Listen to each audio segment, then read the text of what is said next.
Hello everyone, welcome to study with Tisha. तो हमने OOP subject में चैप्टर 1 अभी कंप्लीट कर लिया है। आपको देखना हो तो वो आप प्लेलिस्ट में जाके देख सकते हो। अभी हम स्टार्ट कर रहे हैं chapter 2, taking input from user in Java. ठीक है, अभी मतलब हमने थोड़े बहुत प्रोग्राम देखे थे कि public static void main args ऐसा सब कुछ लिखना होता है, ये हमने देखा था। ठीक है, चैप्टर 1 में अभी जावा है। ठीक है, इसमें हमें यूज़र यानी कि हमारे पास से उन लोगों को इनपुट लेना है। मतलब ऐसा होता है ना कि आप अपना कोई नंबर डालो, फिर वो कंडीशन चेक करेगा, ऐसा सब कुछ होता है। तो वो यूज़र से मांगता है कि हाँ मेरे को वो तुम लोग दो। ठीक है, जैसे हम लोग लॉगिन करते हैं तो यूज़र से वो पासवर्ड मांगता है। तो ऐसे यूज़र से कुछ इनपुट लेना हो तो उसके लिए जावा में एक क्लास है, स्कैनर क्लास। क्या बोलते हैं उसको? Scanner class. In Java to take input from users we have scanner class. ठीक है, इसमें एस जो है वो कैपिटल होना चाहिए, आप ये ध्यान रखना।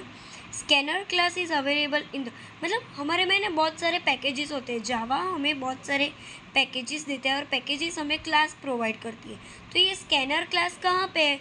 तो जावा डॉट यूटिल पैकेज जो है ना उसमें। तो हमें जब भी कोई भी ऐसा लिखे कि जैसे एक एग्जांपल और के लिखे कि हमें वोटिंग वाला कोई प्रोग्राम लिखे है जिससे हम यूज़र को बोलेंगे कि तुम अपनी एज बताओ, हम आपको बताएंगे कि आप वोट करने के लिए एलिजिबल हो या नहीं हो। ठीक है, तो हमें वो कोड लिखने के लिए पहले क्या इंपोर्ट करना पड़ेगा? Java dot यूटिल package. क्यों? क्योंकि हमें क्लास बनाना है स्कैनर का। क्यों? क्योंकि हमको यूज़र से इनपुट लेना है, इसलिए we need to import scanner class in order to use in our program. ठीक है, मैंने अभी बोला आफ्टर इम्पोर्टिंग, मतलब हमने जब इम्पोर्ट कर देंगे तो we need to create object class. मतलब मैंने बोला था कि हाँ ये ऑब्जेक्ट ओरिएंटेड प्रोग्राम है, इसलिए हमें जो भी क्लास बनाए उसका हमें ऑब्जेक्ट बनाना पड़ेगा, सभी में ऑब्जेक्ट बनाना पड़ेगा। Scanner class is having various method take various type of inputs.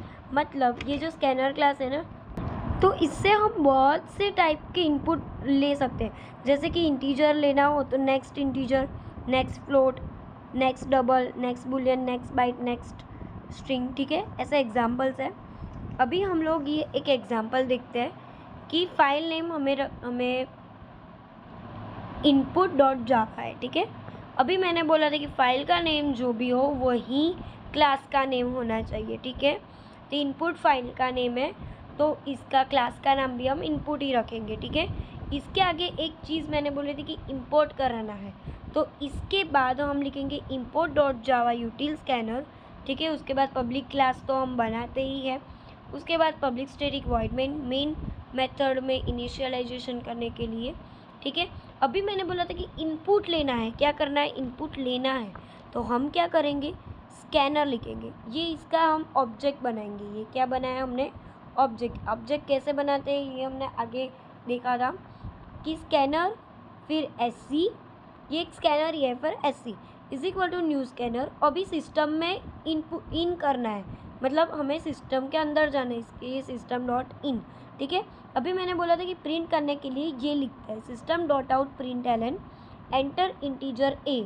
ठीक है, इतना पता चला आपको कि पहले हमने इंपोर्ट करवाया, फिर क्लास का नाम लिखा, उसके बाद public static void main method में इनिशियलाइजेशन करने के लिए अभी हमें कुछ इनपुट लेना है। तो मैंने बोला था कि स्कैनर क्लास का यूज़ करेंगे, तो क्लास का हमें ऑब्जेक्ट बनाना पड़ेगा। तो इन scanner S C is equal to new scanner और सिस्टम डॉट इन सब में लिखते हैं क्योंकि सिस्टम के अंदर जाना है। ठीक है, प्रिंट क्या कराना है हमें? कोई इंटीजर जो हमें यूज़र देगा। तो यूज़र कैसे देगा? तो integer a is equal to, मतलब कोई इंटीजर है। ठीक है, जो भी ए, मतलब हमें नंबर लेना है। ठीक है, तो वो इंटीजर में ही होगी। Is equal to S C यानी कि स्कैनर यानी कि इनपुट लो यूज़र से। तो नेक्स्ट इंटीजर लेना है तो नेक्स्ट इंटीजर लिखेंगे। ये हो गई मेथड। ठीक है, ये आप याद रखना पड़ेगा हमको। अभी हमें फ्लोट लेना हो तो नेक्स्ट फ्लोट लिखेंगे इसकी जगह। ठीक है, system dot out print your value is plus a. अभी ये रन कैसे करेगी? तो फर्स्ट ऑफ ऑल ये क्लास इनपुट आएगा। ठीक है, ये देखेगा कि क्या है। तो ये जब भी जाएगा तब क्या होगा कि system out dot print error में लिखा है इंटीजर है, तो ये इधर ढूंढेगा कि ए किधर है, तो कि ये रहा। तो ये ए यानी कि is equal to scanner, scanner यानी कि इनपुट लो यूज़र से, क्या लिखा है इंटीजर में ही होना चाहिए। ये आएगा तो फिर इसमें ये ए जो भी हमने वैल्यू डाली होगी 3 2 जो भी, वो यहाँ पे आ जाएगी। ठीक है, अभी देखते हैं डिसीजन मेकिंग स्टेटमेंट्स। अभी हमने ये ईफ लूप देखा होगा, मतलब सी प्रोग्रामिंग जब हमने आई थिंक फर्स्ट या सेकेंड सेमेस्टर में आता है ये सब्जेक्ट। तो ईफ, उसकी सिंटैक्स क्या थी, ईफ। ठीक है, और फिर जो भी कंडीशन होगी वो पहले चेक होगी, जो ये ट्रू हो तो ये ब्लॉक एग्जीक्यूट होगा, वरना नहीं होगा। ठीक है, यानी कंडीशन जो है वो ट्रू होगी तो ये बी वाला जो है वो ब्लॉक एग्जीक्यूट होगा, वरना नहीं होगा। अभी है इफ एल्स, ये भी आपने पढ़ा होगा कि इफ में क्या था, ये कंडीशन होगी। ठीक है, इफ स्टेटमेंट जो है वही है पर एल्स एक ऐड हो गया है।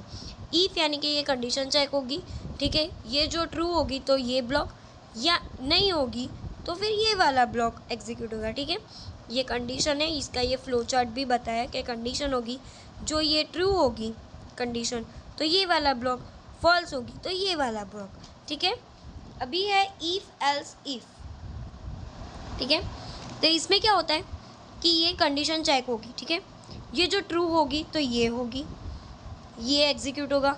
ये जो फॉल्स निकली तो एल्स इफ में जाके कंडीशन 2 चेक करेगा, जो ये ट्रू हो गई तो ये एग्जीक्यूट कर देगा और बाहर निकल जाएगा, वरना ये जो फॉल्स होगी तो फिर वापस कंडीशन 3 करेगा। ठीक है, वो कंटिन्यू ऐसा होता ही रहेगा। इसमें फ्लो चार्ट क्या है, कंडीशन 1 चेक हुई, ट्रू हुई तो यहाँ पे जाएगी, वरना फॉल्स यानी कि सेकंड कंडीशन पे जाएगी। ये ट्रू हुई तो एग्जीक्यूट होगी, वरना वो थर्ड कंडीशन पे जाएगी। ऐसा चलता रहता है, ये इफ एल्स इफ वाला फंडा है। ठीक है, अभी हम देखते हैं नेस्टेड इफ। ये नेस्टेड इफ आपको बहुत ही काम में आएगा कि इसमें क्या होता है, कंडीशन 1 चेक होगी। ठीक है, ये ट्रू होगी तो सेकेंड वाली कंडीशन चेक होगी, ये ट्रू होगी तो ये। ठीक है, पर ये वाली फर्स्ट वाली फॉल्स होगी तो ये वाली कंडीशन चेक होगी, फिर इसमें से ये फॉल्स होगी तो ये वाली होगी। ठीक है, ये मतलब लूप में चलेगा, ये 2 2 2 2 ऐसे। ठीक है, अभी ये जो है ना, ये भी बहुत इंपॉर्टेंट है, स्विच केस। उस पर क्या होता है, केसेस होते हैं, केस 1 2 3 ऐसे केस होते हैं। ठीक है, स्विच वेरिएबल यानी कि हमने यहाँ पे बहुत सारे, मतलब हम एग्जांपल से ही देखते हैं कि आपको ये एग्जांपल दिख रहा होगा कि मैंने यहाँ लिखा है integer a is equal to 3। ठीक है, स्विच a। ठीक है, तो a यानी कि इधर आएगा 3। ठीक है, ये मैंने कंडीशन डाली है तो ये 3 है, तो ये पहले केस 0 देखेगा। ठीक है, तो पर ये इधर ये 3 और 0 मैच हो रहा है, नहीं हो रहा, तो केस 1 देखेगा, नहीं होगा। केस 3 देखेगा कि हाँ 3 और 3 मैच हो गया, तो फिर इसमें जो लिखा होगा वो वाली कंडीशन एग्जीक्यूट होगी और वहाँ से लूप ब्रेक हो जाएगा। ठीक है, अभी 0 होगा, 0 और 0 एग्जाम्पल और से, तो ये वाली होगी इधर से ही ब्रेक हो जाएगा। ठीक है, यानी कि ये वैल्यू के वाइज होता है कि इधर जो लिखेंगे वहीं एग्जीक्यूट होगा, वहीं पे ब्रेक हो जाएगा। अभी जो हमने ब्रेक नहीं लगाई, ठीक है, तो ये 3 का एग्जीक्यूट होगा, फिर 4 का भी एग्जीक्यूट होगा, तो हमें ब्रेक लगानी ज़रूरी है लूप में से बाहर निकलने के लिए। ठीक है, इसके साथ ये वाला लेक्चर अभी हम लोग ख़त्म कर रहे हैं। इसके बाद हम लोग लूपिंग कंस्ट्रक्शन इन जावा देखेंगे अगले वीडियोस में। ठीक है, ये आपको मेरा वीडियो अच्छा लगा तो लाइक शेयर एंड सब्सक्राइब कर देना। ठीक है, थैंक यू।